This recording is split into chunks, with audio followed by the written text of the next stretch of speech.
Week 13, episode 13. Holy cow. What's going on, guys? Welcome to the 3rd to 10 podcast. I'm your host, Nate. That's Brian here to my right. You can see this new headset thing. We're testing it out for two reasons. One, I lost my Apple earphones, so I don't know where those went. And second, I thought this might sound better for those of you listening on the podcast version. In terms of the YouTube version, I may look like an idiot, but it's okay because the point is that you guys get content no matter how we look. And this is a weekend episode as we're recording this on a Saturday. So before we even start, Brian, what's up, my guy? How you doing? I think it's better for everybody the Mets stop playing baseball for the rest of the season. Wow, what hell was going on with the Mets? Oh, because they suck. They were winning today 2-1, and probably the fourth day in a row they have blown yet another lead. So they're losing 4-2 in the 10th inning right now. The Giants are the bases loaded, and the Mets are bringing a new pitcher. So we'll keep you updated. We'll keep you updated on how this goes. This should be funny. Beautiful. Yeah, we'll keep getting updates from you on that.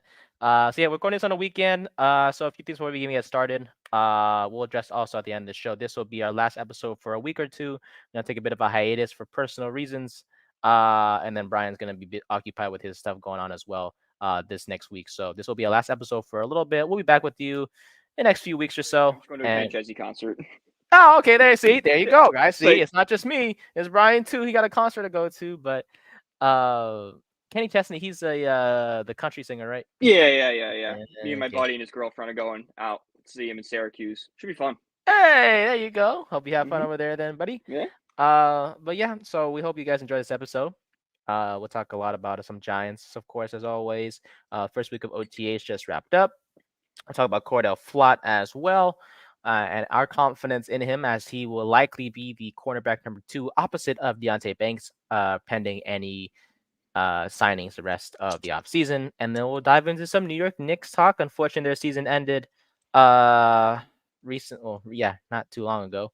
And we'll talk some hockey as well with the New York Rangers still in the playoffs as we head towards Game 3 in Florida. And then some baseball talk as Brian is frustrated clearly with this New York Mets. The same could be said for my Oakland Athletics.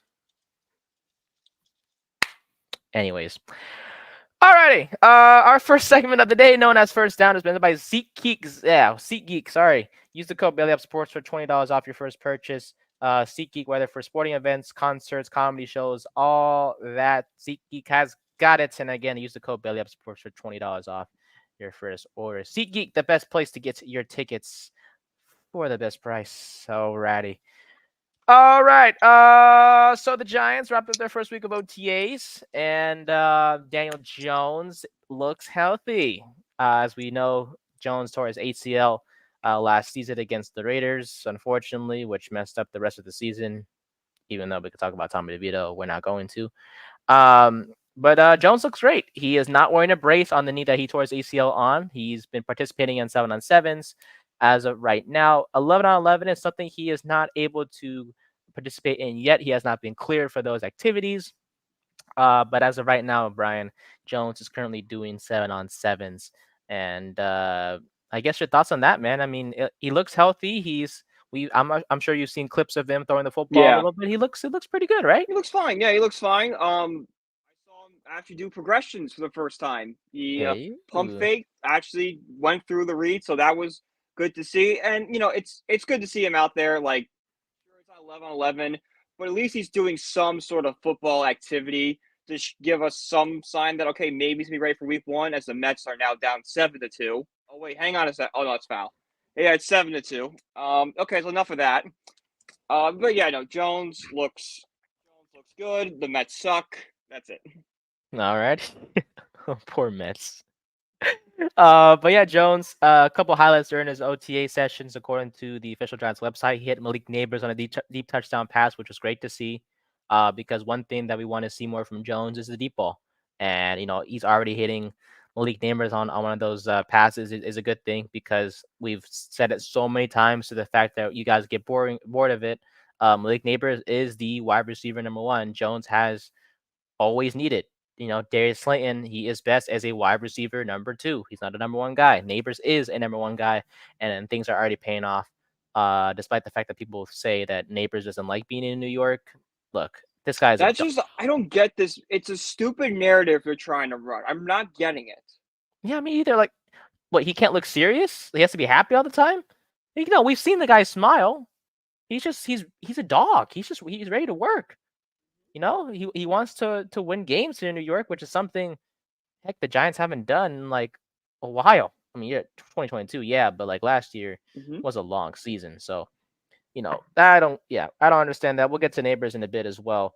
But as for Jones, he was asked by the media a stupid question, by the way, that they asked him about how he felt about the Giants finding his replacement. He said he was um, not fired up about it, quote unquote, and that he's just, he's glad that he's still here, that he's ready to compete, that he's motivated and stuff like that, and he feels good where he's going. From an injury standpoint, and in terms of the commitment from the team to him, he feels good about that as well. So, uh, you know, I understand, Brian. The media sometimes ask players like the worst questions in the world, but to hear Jones saying he wasn't fired up about the team trying to find his replacement. Do you feel like that's something that is a big deal, or do you expect that answer from him? Because some people have said like, oh, well, we're not fired up for you to be our starting quarterback either, and it's just like, I mean, what else is he supposed to say? Like, oh no, I'm excited Yeah. that What are your thoughts on that, real quick? Yeah, no, it's the dumbest question of all time. Like it's on par of how do you feel winning a championship? How do you think I feel? Like Daniel Jones is not going to be happy the Giants are looking for someone to replace him. Like Hmm. let's say from your perspective, what if someone was trying to replace you as host of this show? How are you going to feel? Yeah, it's not going to Yeah, fire you up. no, of Like course not. let's go with if you're, working in an office job somewhere and you hear they're bringing a new accountant. Well, that's not going to fire you up if you're an accountant because, oh, crap, I'm getting replaced. So it's Jones who's like, yeah, I'm not happy that anyone's going to replace me. So it's not a big deal at all. It's human nature. It's what I expect out of Daniel Jones. If Daniel Jones had anything else that I'm not happy, then it's more concerning because why are you not happy you're getting replaced? 100%. And I know throughout this whole offseason, Joe Shane and Brian Dable have done a ton of work on quarterbacks, whether it's the quarterbacks in the draft or free agency, bringing in a Drew Lock, keeping Tommy DeVito on the roster, signing Nathan Rook from free agency out of nowhere. Stuff like that. Of course, it's going to bother you that the team is signing quarterbacks that may compete for your job. And all you can do is just continue to be motivated. And that's what Jones is right now. He's motivated. He's driven. He's going to continue to work hard. That's something that can never be questioned, is his work No. ethic. And I love that about him. As much as Mm-hmm. we trash on the guy sometimes, his work ethic is something that should not be questioned. He further explained how he's fired up about getting Malik Neighbors. He's looking forward to get to work. And it seems like those two guys are the first and last on the field. I would assume, because they need to build that chemistry for the upcoming season. And look, we've discussed it on our previous episode with Daniel Jones. I still have hope for him. I know you do not, which is perfectly fine. But look, at the end of the day, we want this Giants team to win. If that means Jones is at the helm, then so be it. We just wish him nothing but the best, because at the moment he is a starting quarterback, and hopefully he is cleared for 11 on 11 sooner rather than later, so he continue to build up that knee strength and be ready for week 1 against the Minnesota Vikings at home to start the 100th season for the Giants. Now, Jones was at OTAs, obviously, because why wouldn't he? But two guys that remain absent from OTAs, Darius Slayton and Darren Waller. You would think that this is surprising. It really is not. No. Starting with Slayton, he does want a new contract extension, but he is not at OTAs. However, he is required to show up at the mandatory minicamp, which is next month. And if he skips that, he will be fined. So I guess we'll play a quick game of, are we concerned or not concerned? Slayton not being at OTAs. Not concerned because we learned about this like a couple weeks ago when we went off on him for even considering holding out because he's just not that type of player. But no, I'm not concerned with Slayton holding out. I think he'll show up for minicamp. I think he'll be fine. He's just trying to get some leverage in this contract negotiation. Which is, do you think it's valid that he's doing that? Or do you feel like he should have just been here anyways? He should have been here anyway because he's not like when you hold out. It's when you're trying to hold out for a big time contract. If Darius Slayton gets a big time contract, we messed up somewhere. Darius Slayton should get like a 1-2 year deal at most, with a few $1 million. He could have played out the rest of his contract this season, which honestly I don't know why he wouldn't do that. But hey, I'm all for getting your money, but at the same time, Know your worth. we have your replacement in Neighbors. Know your worth. Like, you get your money, but like also have some kind of realistic. Like, all right, I can't really hold out here. Exactly. So Slayton is not the only guy that is not present at OTs, but Darren Waller is also not present. His ex-fiance is doing quite well in the WNBA, playing her ball over there for the Las Vegas Aces, but Darren Waller remains very absent. confident. She's showing up to those games dressed very, very beautifully. Like, 100%. She is doing extremely well. The rumors are true that Waller was cheating. Waller, what are we doing, man? And it's I still understand if he did cheat, why would he do that? But hopefully that's not the case for both parties. Maybe they just ended on mutual terms to an extent, and it's just the hurt that they're feeling. Maybe it's the distance. I mean, one living in Vegas, the other one living in New York. That obviously makes it hard as well.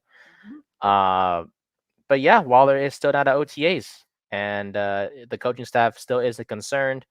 And according to Brian Dable, he says, quote, when Darren makes his decision, that's what we'll go with. Now, Waller is expected to make his decision before training camp, which is like not till August, so which is kind of a long time from now. However, he does have until I think June, right? Yeah, June. And if he does retire around the June deadline, the Giants will save about $11 million on the cap. So that's why the team isn't pushing him right now to make a decision, kind of waiting till that June time to do so. I may be wrong about the training camp part, starting in August, because that's when the preseason starts. So I think it's mid-July. Beautiful. That's why you're here, to correct me. Are we concerned about Waller still? Yes. Okay. Because I just wanted, because it's one of those things. Just make your decision so this team knows what they have at tight end.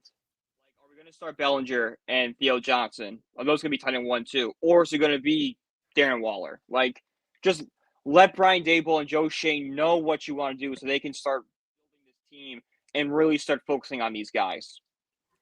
Fair enough. Yeah, I think, it's sad to see Waller still not here. Obviously wish this guy nothing but the best, because we don't know what he's going through. Obviously it hurts when you lose your partner like that. But at the same time, like, dude, we kind of need you on the field, man. So we got to know if you're going to be here. So like, it's like, like I get grieve how you want, but just let the team know. That's all you got. You don't need to go into detail. Just be like, hey, like, I'm not coming. All right, cool. See ya. There you go. So, yeah, we're not. So one guy we're concerned with, which is Wall. The other guy we're not so concerned with is Slayton. So, because Slayton has to be here for minicamp, mandatory minicamp, otherwise he will get fined, and that's something you don't want to do, because you're trying to get more money and you're losing money if you don't show up at camp. So, figure it out. And then a few more takeaways before we dive into our next topic. Brian Dable calling plays at OTAs. Look at that. According to some information acquired from the Giants country, Dable was looked to be having the walkie-talkie in his hand and the play sheet during an 11-on-11 drill. He was obviously not going to admit it. Well, unless he was asked about it, obviously. But it seems like Dable is kind of taking that job away in terms of calling plays from Mike Kafka and putting it in his own hands. This whole skepticism could be, going back all to week 2 against Arizona, when the Giants were down by 20-something points early. We saw Brian Dable with the play sheet. He was covering his mouth with it at times, and that's when we first thought about, is Dable calling the plays for this Giants offense, or is it still Kafka? It's clear so far during OTAs that Brian Dable is the current guy to do so. And to be honest, Brian, it's not much of a surprise, right? I mean, this is Dable's third year as the head coach, and last year was a bummer. The first year was pretty good, but your thoughts on Dable possibly calling the plays along with being the head coach this upcoming season? Yeah, I love it because it's Brian Dable's playbook. Like, we talk about Mike Kafka all he wants. This is Dable's playbook from Buffalo. This is the one it's changed, obviously, to fit the Giants a little bit more. But Dable wrote the playbook, and Kafka's basically just calling plays out of it.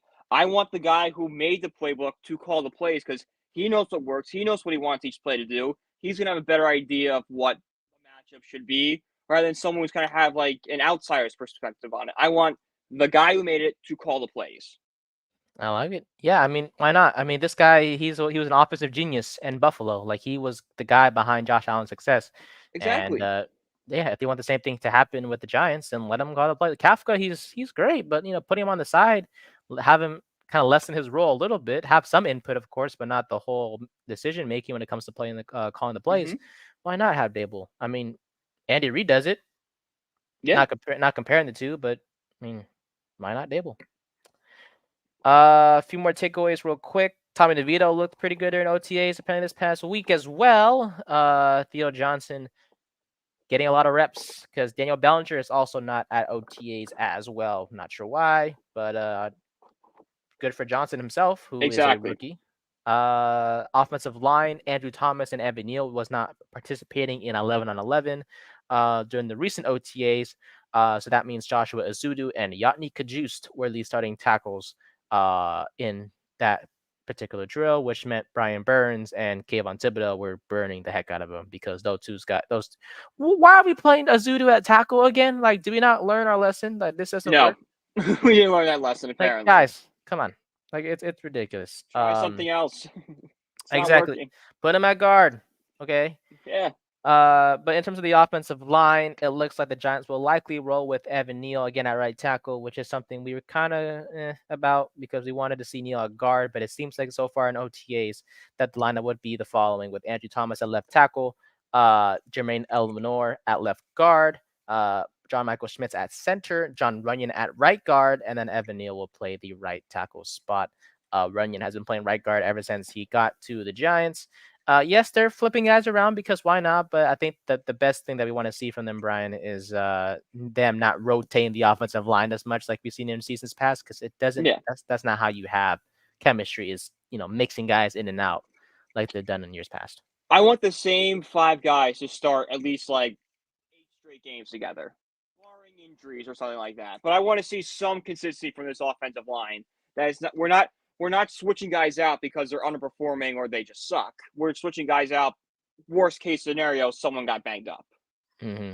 Exactly. Like we just be consistent with it. So, and then finally, Drew Lock has not looked good whatsoever in OTAs. He was apparently all over the place with his throws. He had one great throw, which was a touchdown pass to, you guessed it, Malik Neighbors.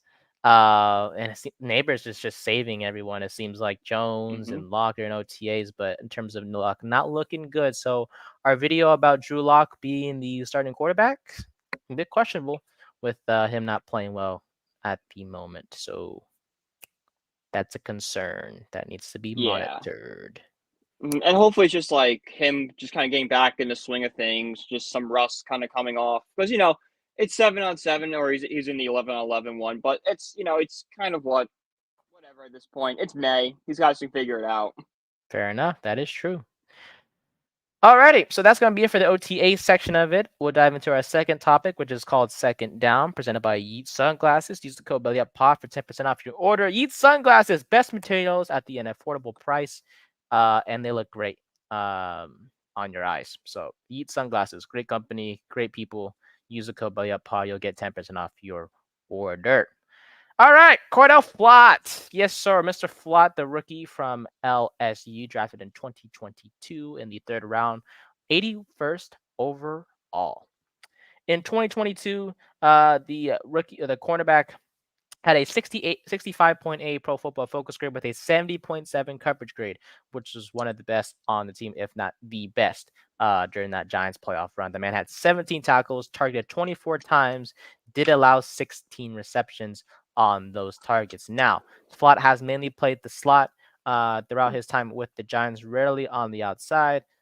Did struggle last year a little bit, had a 53.3 Pro Football Focus grade, so a big decrease, and a 59.4 coverage grade, which is also a big decrease as well. Was targeted 62 times and allowed 40 receptions. Did have his first interception last year of his career. Now, I bring this up. Why are we bringing up Cor'Dale Flott? Like, if he's going to be a slot guy, why are we bringing it up? Here's the thing.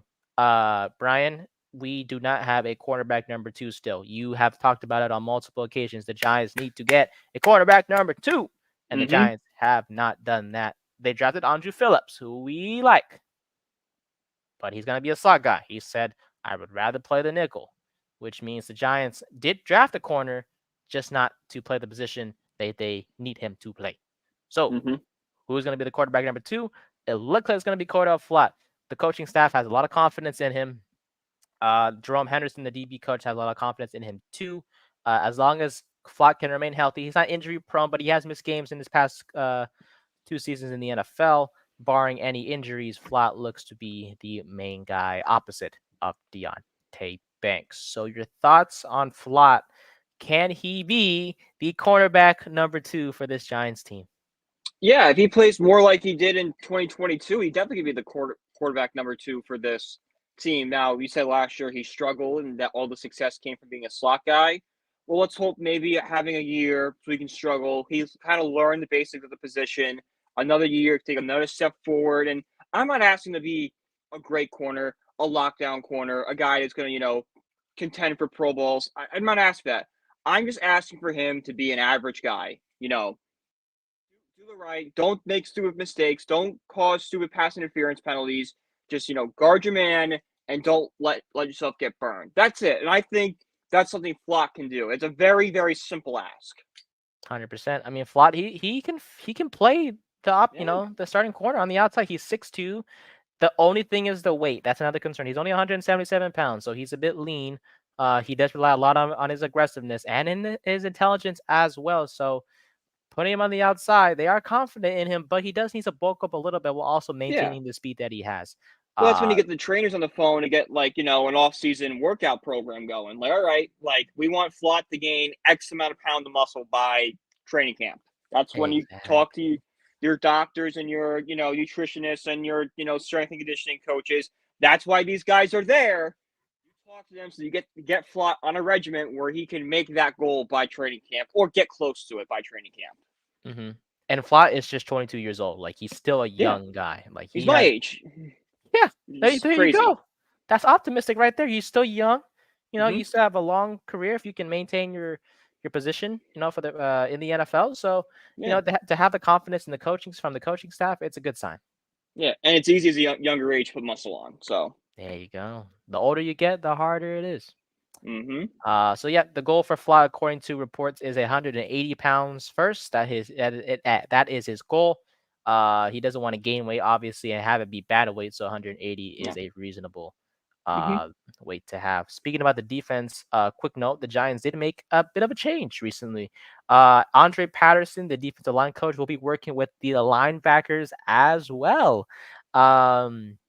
We know from Andre Patterson has helped out a lot with Dexter Lawrence and his growth in the NFL to be, if not the best defensive tackle in the NFL, Lawrence is.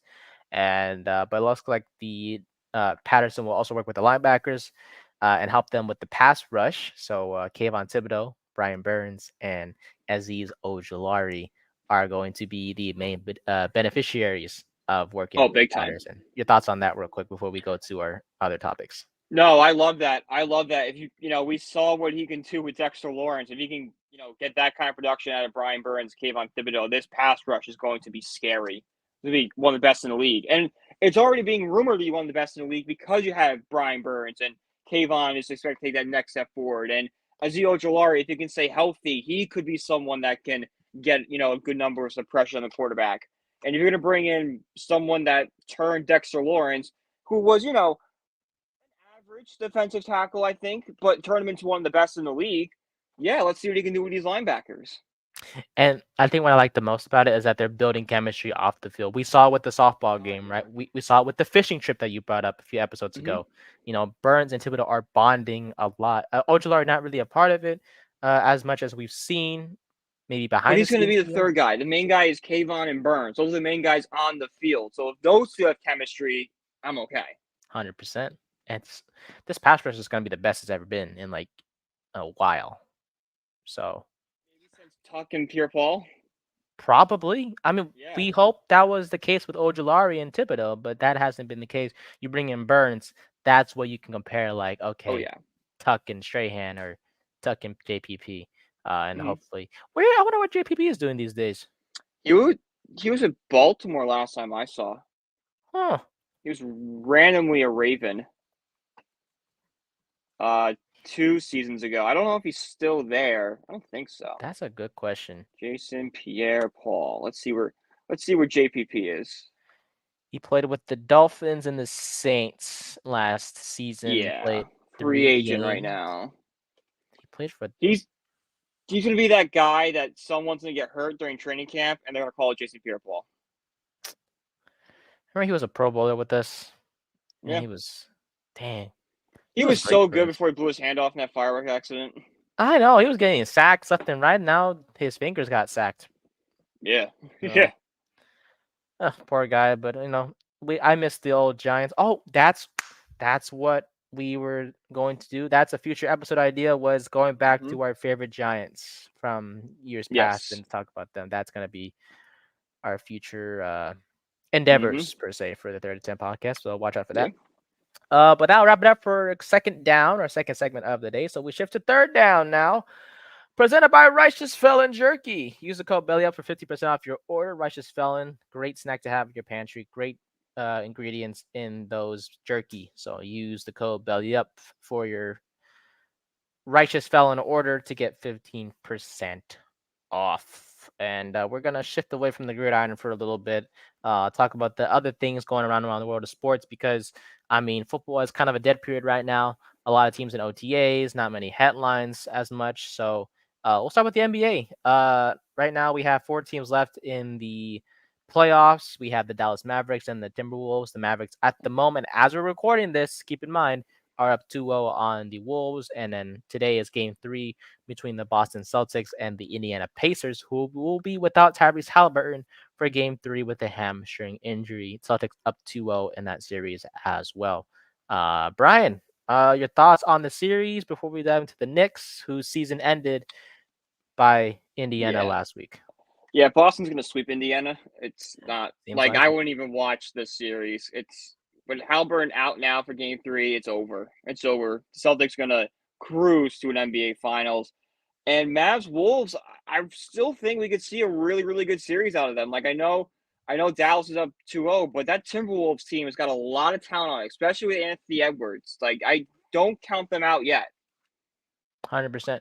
I do want to ask, because the Eastern Conference, and you can correct me if I'm wrong, it does seem kind of easy for these playoff teams. The conference has always been easier than the West, and it will be for it. That's why, this would kind of be a transition to the Knicks a little bit.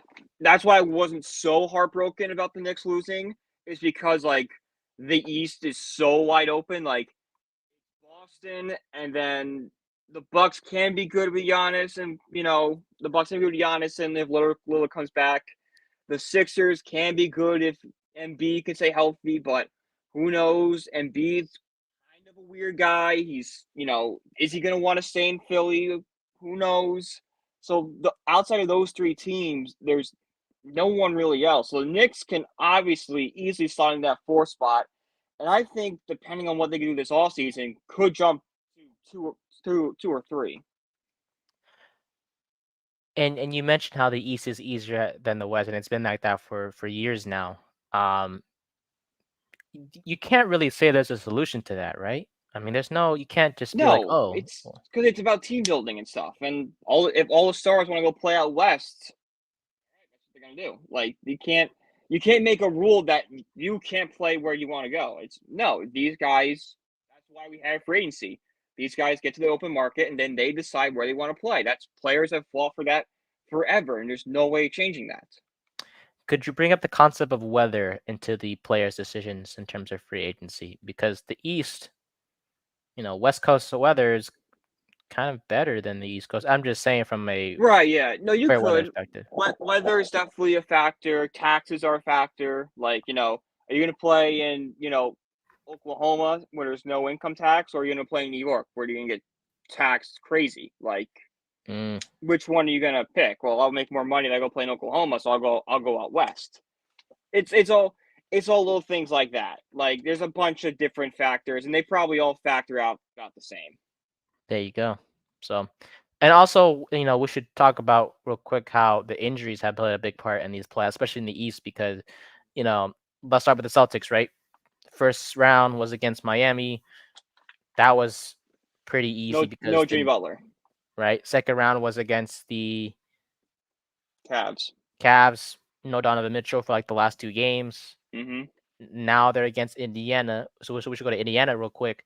First round was against the Bucks. No Giannis, no Dame for a few games. The Knicks without what? Everybody. Everybody pretty much, especially Brunson when he went down. So Yeah. that was pretty easy for them. And now they're feeling the effects of, having their own players hurt with Halliburton out for game 3. So you mentioned at the beginning, Boston, kind of an easy run to the playoffs. Because of all these injuries, and you hate to see it because you want everyone Yeah. to be at full strength.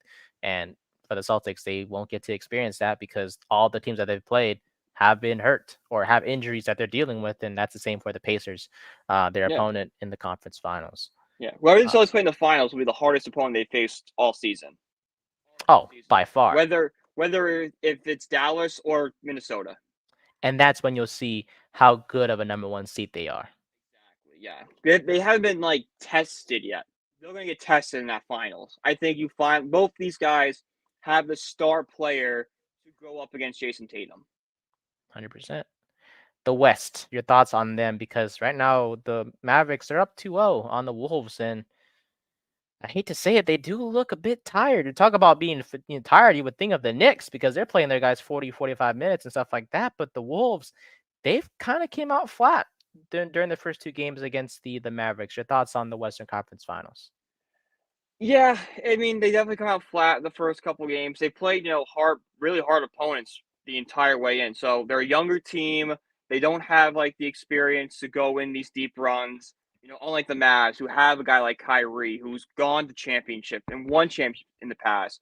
Luka's gone deep in the postseason before. That the Mavs are a more playoff tested team than the Timberwolves are. So that's why you're seeing them be able to maybe the Wolves aren't flat. The Mavs just know how to keep the same energy throughout the playoffs because they have so much playoff experience on the roster already.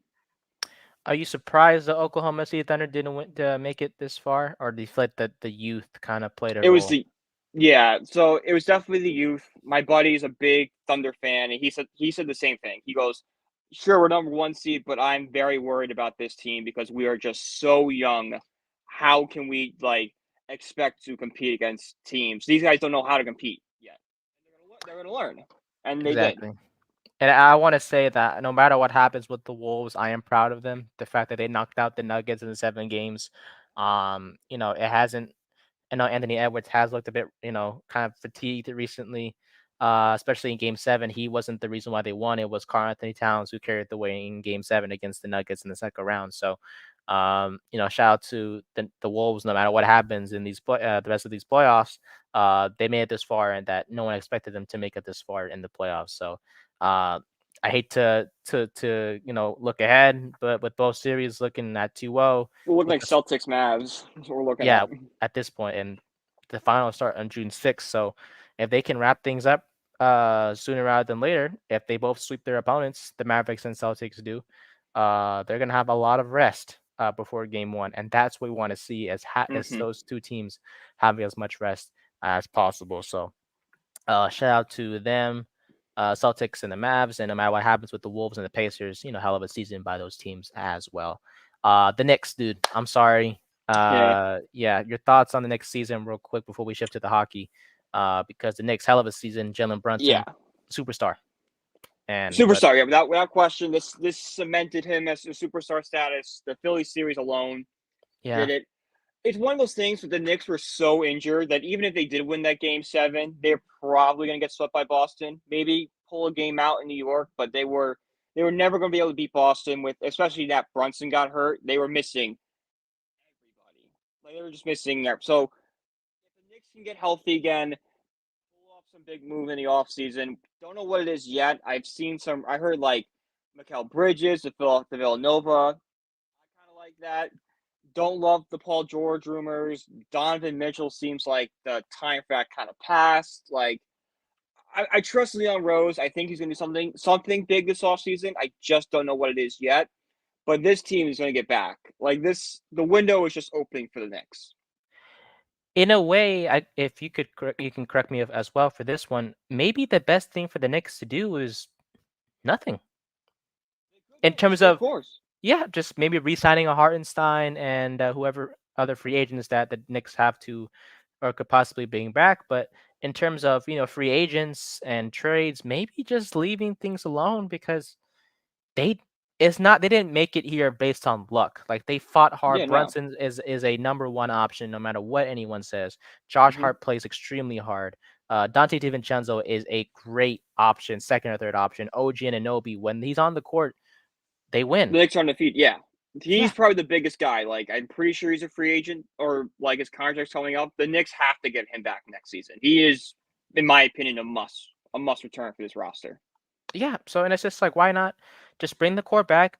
I would, like you just said. You said Paul George.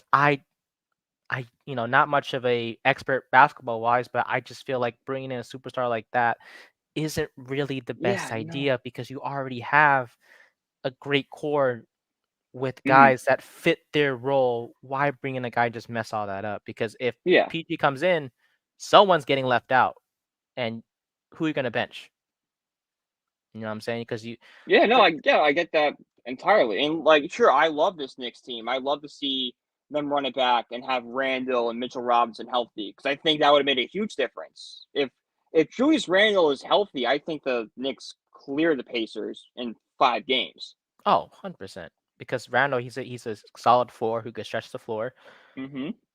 But at the same time, out of what I've seen, it seems like he's the one guy the Knicks would trade if they were to get a superstar. He's definitely the odd man out. He's the guy that they would move on from if they were going to trade every like big mock. Like I saw a trade for like Devin Booker, and it would involve picks and Julius Randle. So hypothetically, if that trade happened, it would be Brunson, Booker, OG, Hart, OG. Hart, And they sign OG, Hart, and then Robinson or Hartenstein. yeah, Robinson or Hartenstein Okay, then DiVincenzo probably off the bench then, which off is the bench. Yeah, okay. it's Uh, not bad, but it's No, just kind of weird considering.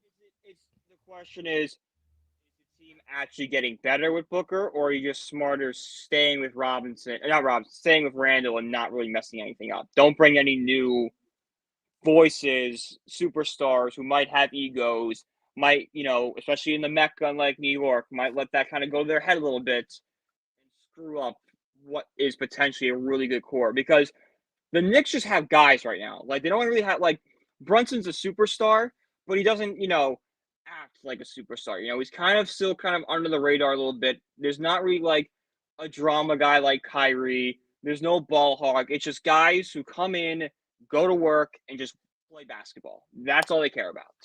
And maybe the Knicks they can follow the example of just having one superstar, and then just a bunch of guys who just fit their role. Like maybe Yeah. the whole having another superstar, and let's say if they bring in a Booker or a George, having that guy may not be the best thing compared to just leaving things as it is. Maybe signing a few underrated free agents that could Yeah. help out at times. I mean, Alec Burks, when the Knicks were injured, he showed out in a big way, and he was just Mm-hmm. a low key trade option that they brought in. So I feel like maybe the Knicks should just leave it as it is. Maybe don't go for a superstar, even though it will disappoint some Knicks fans and NBA fans as a whole. It's the Yeah. best option they should choose if they want to go back to where they were, which is the second round, and obviously even further It's into the the third. playoffs. Yeah, no, the point is to win a championship. Everyone won since the '70s, so it's time the Knicks got back. And they look back to me. So Yeah. Mm-hmm. hallelujah. And all right, so that's enough for basketball wise. So we're gonna go away from the court. So thank you to the NBA for that. Let's go to hockey. Because the New York Rangers. Let's go, sir. Yes, sir. How about them Rangers, baby? We know about game one. We don't talk about it because that was a complete ugh. But game two, overtime, when the lights shine the brightest, the Rangers seem to always come through. Yes, And sir. you're the hockey expert out of the two of us. So, what happened in game two that didn't happen in game one, and what can we expect from the Rangers the rest of the way, Brian? what happened in game? So the problem with game one is the Rangers kept getting caught off guard. They kept getting trapped by the Panthers, meaning like they couldn't get into the offensive zone and apply pressure, constant pressure, constantly getting shots off that will eventually spook Sergei Bobrovsky into letting one in. They didn't get that in game one. They played well. Igor played well. I thought they matched up physically against the Panthers very well. They just couldn't get that offensive pressure going. Game two, we saw that right off the bat. Like we saw in the first 5 minutes of the game, the Rangers had 7 shots, had already scored a goal, and were going on a power play. So we saw them right out of the gate explode. And we saw several of those throughout the game. There were constant times that, all right, there were also times the Rangers were getting trapped again, but they would, rework the line or place someone there, or, throw Matt Rempe out there to go hit somebody and re-energize the crowd and the team, and then you would see the Rangers go on their push. And that's obviously what won them the game. And like I said, not much of a hockey guy myself. Is Rempe like a guy that is like inserted to just hit somebody? Because I've seen a lot of his name associated with the whole hitting other players thing. So Rempe plays a style of hockey that's very popular in the 70s and 80s. He's known as an enforcer. Basically, his job is just to hit and get into fights. It's to protect the star players. So it's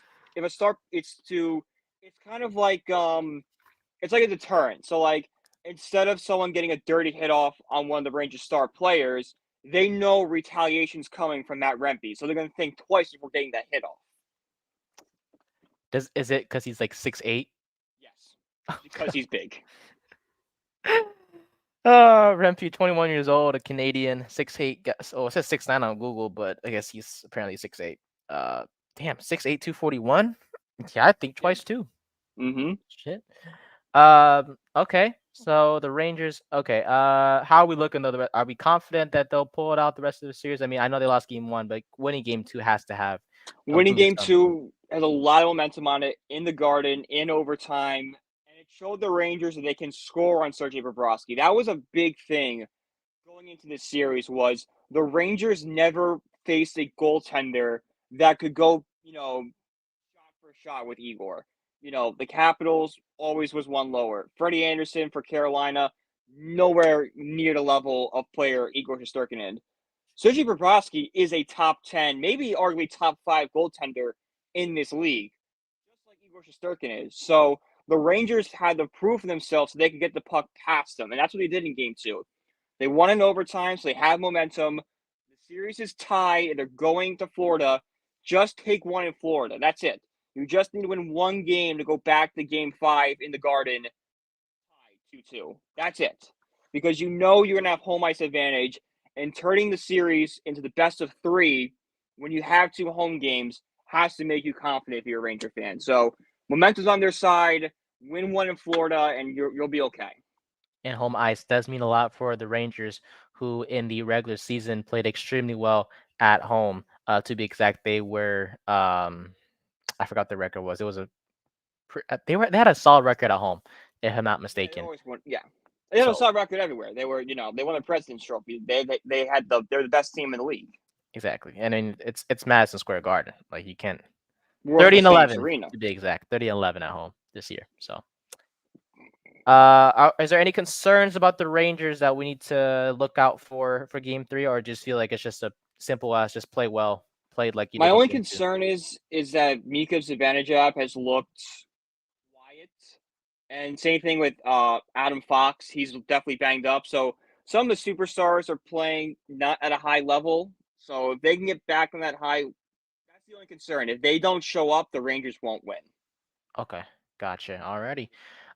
One more hockey question. Oilers and Stars game 2, as we're recording this, is tonight. If you were the Rangers and you make it to the Stanley Cup Finals, do you have a preference? I would rather play the Oilers. Why is that? Because the Stars are very similar to the Panthers, and I think the Panthers have some most problems. They have Jake Ottinger as their goaltender, who's very good, whereas the Oilers have Stuart Skinner, who has not shown us that he can be an NHL caliber goaltender this playoffs. And in hockey, like especially in the playoffs, you just need a good goaltender. That's it. If you have a good goaltender, you can win a Stanley Cup. Okay, fair enough. Well, good luck to the Rangers the rest of the way. By the time we see you guys next, we should see the Rangers in the finals. Hopefully they are in there as Fingers long. crossed. Fingers crossed. We shall see. All right. So thank you to hockey for that. And lastly, we'll go back to the field, but for baseball, because the Yankees and Mets are kind of going in opposite directions. The Yankees are playing extremely well, and I mentioned the Yankees because it's New York team, whatever the case may be. Yankees first place in the AL East, 36-17. They are tied for the best record in the AL, along with the Cleveland Guardians. As for the best team in baseball in general, it is the Philadelphia Phillies, which is who are one of my favorite teams. Believe if you want to, I don't give a fuck because yes, I'm a Phillies fan and an A's fan. Deal with it, guys. Phillies are 37-15. 22-8 at home, 15-7 away from home, which makes them the best team in in baseball as a whole. But I mentioned the Phillies because the Mets are in the same division, the other New York team, and they are sadly 15 games behind in the division, standing at 21-30. I will say, I was a little bit optimistic about the Mets Yeah. heading into the season. You brought up a few guys when we had those episodes, right, Brian, about Brett Beatty and the pitching staff being a bit of a concern, but not something that we should be crazy concerned about. I mean, they could handle their own. But it seems like a concern that has been brought up a lot is Edwin Diaz, who is shifting away from the Yes. closer role. What's going on with that? Yeah, so Diaz is officially no longer the closer. The Mets have already announced they're going with a closer by committee. They're trying to rebuild Diaz's confidence. It looked like he gained a little bit of it last night. He came into it during the seventh inning and pitched the scoreless inning. Looked great. Fastball back up to 99 miles per hour. Looked like the Diaz in 2022. Unfortunately, they brought him in today and he blew another save. I think this is the fourth straight save attempt he's blown. And this is the fourth straight game where the Mets have blown a lead. The Mets could be on a 3-game win streak right now, would have continuously blown leads and just have not been able to do it. So something's got to change for this Mets team. This Mets pitching is awful. Hitting, it's okay. It's spotty. Like the Mets get a really good pitching performance. The hitting goes cold. But if the hitters come out, the pitching goes cold. So it's just not a good team. It's not. This is where we're moving to being sellers at the deadline. You're going to see guys like JD Martinez, Luis Severino, Reed Garrett, Jeff McNeil, possibly Pete Alonso all get traded at this year's deadline for prospects and young players. And it's really just then developing. Just let's see who can be on this team and who's good for 2025. And you brought up, the pitching, and I want to go back to an article you wrote for Belly Up Sports in March, Mm-hmm. March Yeah. 27th to be exact, and you were previewing the pitching staff, and you Mm-hmm. talked about, the starting pitching is a big concern with Kodai Senga, and we're having to rely on Jose Quintana, who hasn't, if I'm wrong, correct me if I'm wrong, hasn't been playing that bad. No. Luis Severino pitched an incredible game today. He pitched 4 perfect innings. Yeah, 7 innings, 2 hits allowed, 1 run allowed, 6 strikeouts, 3 walks, ERA at 3.22. That's not bad. But it's the bullpen that you also mentioned in that article as well, because the biggest headline was Edwin Diaz returning after he tore that patellar tendon in 2023. But it's like now it's still a concern. Like he doesn't look like himself, and you're Yeah, having to no. rely on a Drew Smith and a Sean Reed Foley who got the loss tonight against the Giants. Is there any solution at this point? I mean, outside of Reed Garrett, who I know because I have on my fantasy team, this Yeah. Mets bullpen is looking kind of shaky. There really is none. Like you can try calling guys up from the minors, maybe do a phantom IL with Edwin Diaz. Say like his knees bothering him and have him try to work on his stuff because for whatever reason I'm scared to say he almost has the yips. He almost just for some reason when he's in safe situations, and I don't know if is his knee still not 100%. Is it a mental thing at this point? Is it just him trying to get used to throwing off the mound again because he hadn't pitched in over a year? Whatever it is, it's not producing a big league talent on level, not to what we are used to Edwin Diaz being. So it's something that he needs to figure out, and the Mets need to figure out.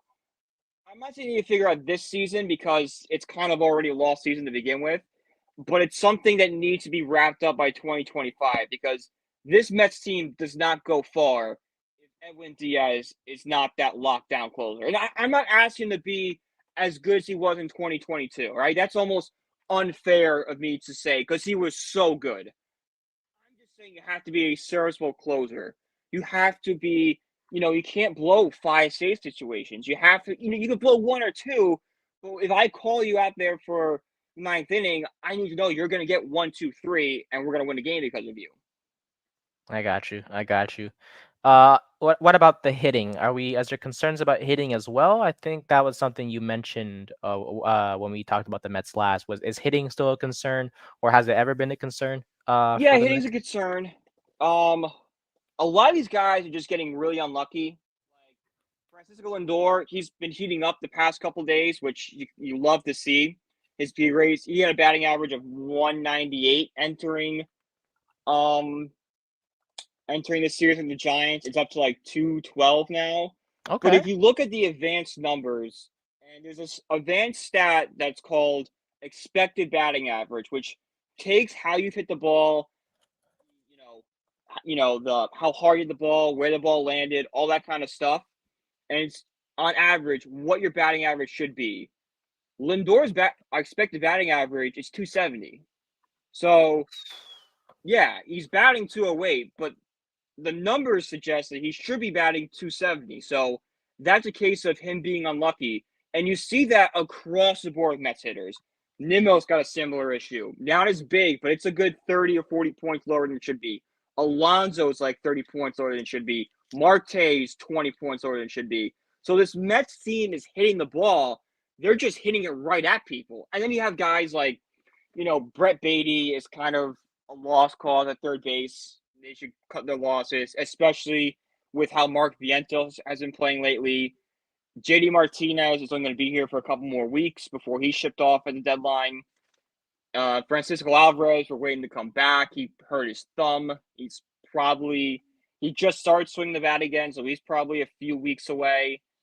And then McNeil is struggling again. Like, he's the guy that's probably going to get traded too. So it's just kind of a sad situation with this Mets team. Okay, yeah. I mean, the Mets, according to ESPN, are the 17th ranked offense in terms of batting average, batting 238, which are behind teams like the Guardians, the Orioles, the Rangers, and the Red Sox. And in terms of home runs, they're not hitting a lot, but they're hitting a good amount. 54 home runs are good for 14th in Major League Baseball. Yeah. Something to note, the Athletics have 66 home runs. So, but I mean, what matters is the RBIs, and the Mets are 17th in RBIs. So home runs aren't everything, but the power.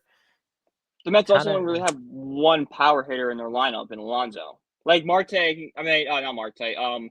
Martinez can hit the ball at the ballpark, but outside of that, the Mets just don't really have that big bopper in the lineup outside of Pete, who has 12 home runs and 26 RBIs to this day. So, all right. Well, good luck to the Mets. We'll see how they would do. They are, it's still early. There's still plenty of baseball left, but it's, if things need to be turned around, it's now than later. The Mets right now have the same record the Phillies did when they went to the World Series in 2022. There you go. So see, you're never out of it yet, but it's not looking great. Optimism, baby. That's what you got to go with. So, alrighty. Let's see. Yeah, that will do it for this one. Unless you want to go for and fourth down, it's up to you. Your choice, good sir. I don't care. All right, we'll go for it. It's gonna be our last episode for a minute, anyways.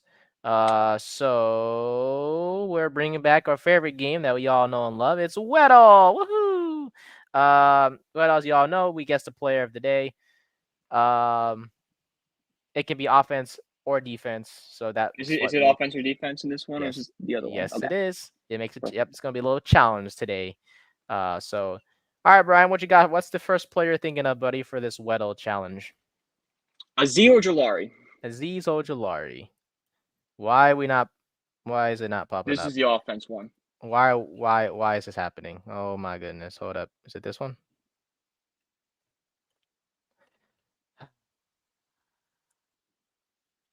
Technical The other one is 10 guesses. Right. There we go. All righty. All right, it's a linebacker. It's a linebacker. All right. Aziz Ujulari is not it, but is a linebacker. He plays in the NFC. He is either 6'4" or 6'5". Older than 23, and his number is higher than 51.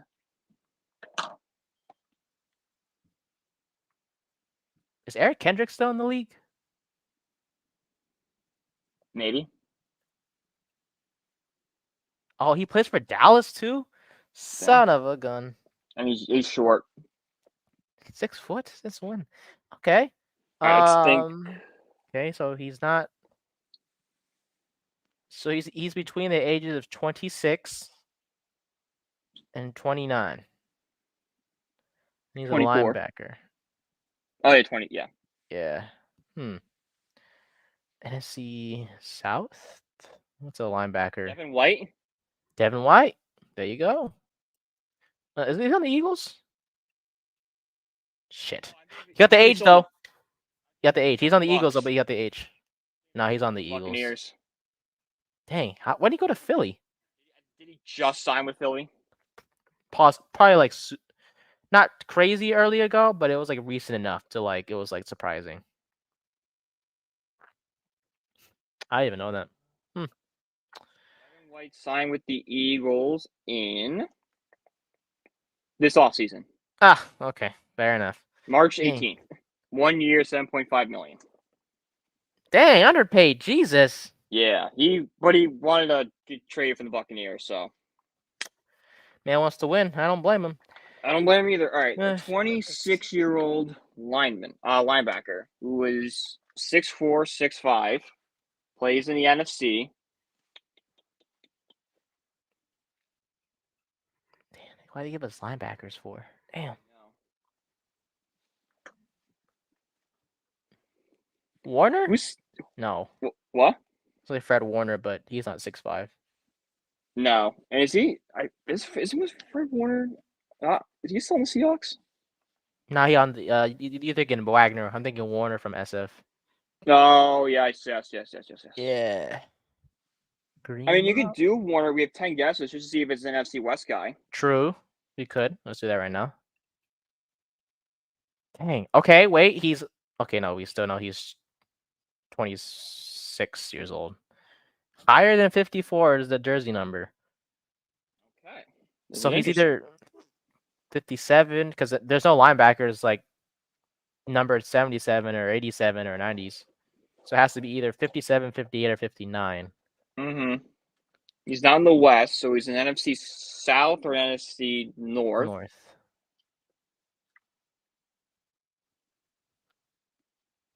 Edmonds? Yeah, try Edmonds.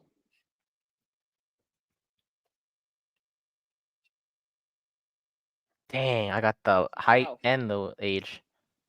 But not okay, so you know he's 6'5". Okay, 6'5" in the South. South. Saints? No. Panthers. Saints, Panthers, Falcons, Bucks. I'm trying to think of the Bucks. I'm trying to think of their linebacker right now. Like Brian Burns would be the first linebacker I thought of for the Panthers, but he's a Giant, so. Thank God for that. Yeah. Pete Werner? No. Werner's not 6'5". That linebacker is 6'5". Big linebacker. You can kill somebody. Yeah. Fuck, we might as well get the team. We have like 5 guesses left, so we get the team, right? Mm-hmm. What's that linebacker's name from Atlanta? Starts with the O. Oluokun? Oluokun? Yeah. Let's try him real quick. Shit, he's on Jackson. I swear he was in Atlanta. Oh my god. Oh god. Okay. That sucks. Shit.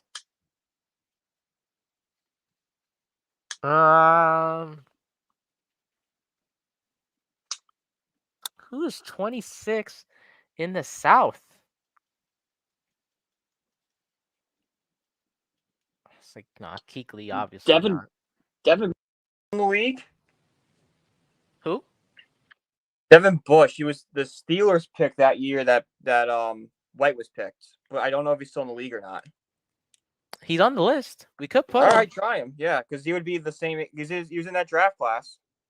Cleveland. I went to Cleveland. Damn. Trying to think of guys from that class.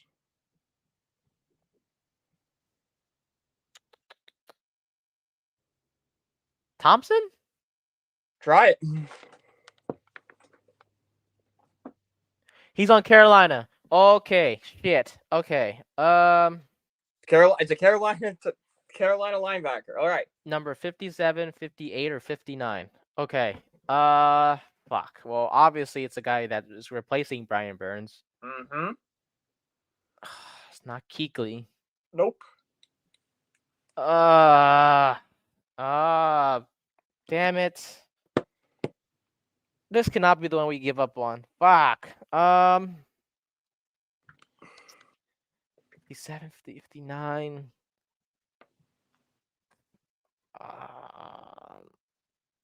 Thompson. Who was next to Thompson? I don't even know. Fuck. Damn it. Why? Yeah, why linebacker? Yeah, you could give us like a quarterback or something. Fuck.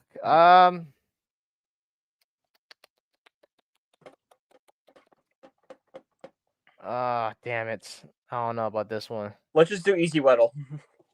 Yeah. Let me type in some random players to see who it was. Yeah. Oh, let's see. Kuechly's not even an option. I can't even say his damn name. Burns. Or just put.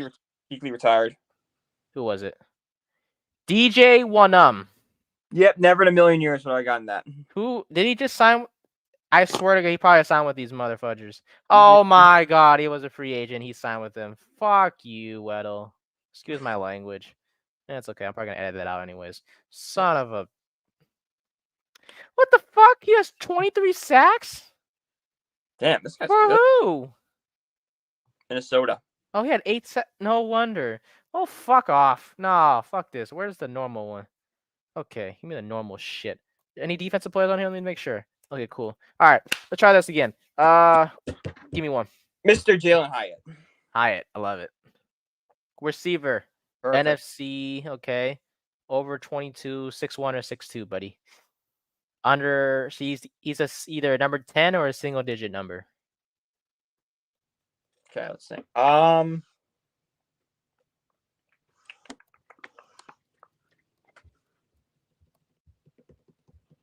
Thinking Olave. Yeah, try that. Damn, number 12. I thought he was number 10. How old is Raymond on the Lions? He's number 8. Yeah, he might be young. He might be 23. He's a Lion receiver. Who's number 9? Williams. Got it. Yes, sir. He has made headlines recently. Yeah. That is a clip. Yes. We can ignore the other one. Yeah, that's good.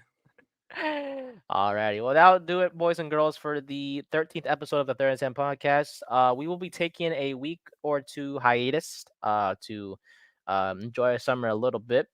You'll be expecting clips throughout the rest of the week and some highlight edits by yours truly. And of course, Brian will be involved as well. He might be choosing some players that we'll be doing highlights of. So we'll get into that as well. Look out for future projects from us, including season previews for all 32 teams. We'll be reminiscing on past Giants and past Giants teams. And yeah, next time we see you guys, we'll get a clear picture of the NBA playoffs, who's in the finals officially, and hopefully the New York Rangers are in the NHL Stanley Cup finals as well. So we'll see with that. You can follow us on Instagram and Twitter. Nathan_Nguyen24, Brian at BrianPG1016, and our YouTube channel is Nate Productions. And you can find our article work, which we will still be doing throughout the week at bellyupsports.com. Follow us on Twitter for the podcast website at Third and 10 Pod, spelled out. So thank you guys so much. Brian, anything else for our audience before we, kind of take a break from this? Happy Memorial Day, everybody. Enjoy. Thank you for everyone who was served. It means a lot. Whatever we have to repay you.